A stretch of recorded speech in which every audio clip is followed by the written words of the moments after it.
देशातील सर्व भारतीयांच्या मनात देशाविषयी आदराची, अभिमानाची भावना असते.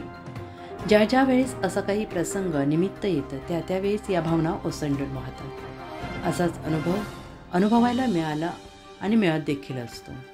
नांदगाव शहरातील प्रख्यात किराणा व्यावसायिक अमोल नावंदर यांच्या नूतन इमारतीच्या बांधकाम करण्यासाठी आलेल्या हिंदू, मुस्लिम आणि इतर समाजाच्या बांधकाम मजुरांनी या निर्माण होत असलेल्या इमारतीवरच ध्वज फडकावून राष्ट्रध्वजाला सलामी देण्याचा व्हिडिओ सध्या तालुक्यात चांगलाच व्हायरल होतोय. या बांधकाम मजुरांनी अमोल नावंदर यांच्याकडून काल सायंकाळी काही रक्कम उचल घेऊन आज त्याच रकमेतून राष्ट्रध्वज, 2 किलो बुंदीचे लाडू, हातातील तिरंगी बँड विकत आणले आणि शासकीय वेळेनुसार 15 ऑगस्टनी सकाळी 8:35 राष्ट्रध्वज फडकवला. प्रचलित नियमानुसार राष्ट्रध्वजाला सलामीही दिली आणि राष्ट्रगीत म्हटल्यानंतर एकमेकांना लाडू भरवत हा स्वातंत्र्यदिन मोठ्या उत्साहात साजरा केला.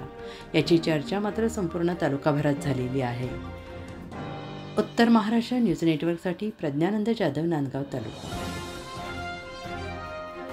आत्मा मालिक मल्टी स्पेशालिटी हॉस्पिटल येथे मोफत सुविधा, एंजिओग्राफी, एंजिओप्लास्टी, बायपास सर्जरी, सर्व प्रकारचे ओपीडी केस पेपर फ्री, सोनोग्राफी फक्त 400 रुपयात, एक्सरे फक्त 100 रुपयात, लॅब तपासणीवर 50% सूट, औषधींवर 20% सूट.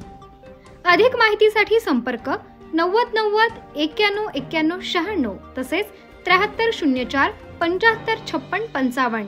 आमचा पत्ता Atma Malik multi specialty hospital, Kokamthan, Shirdi Kopargaon road, Samruddhi Mahamarg circle जवळ, कोपरगाव.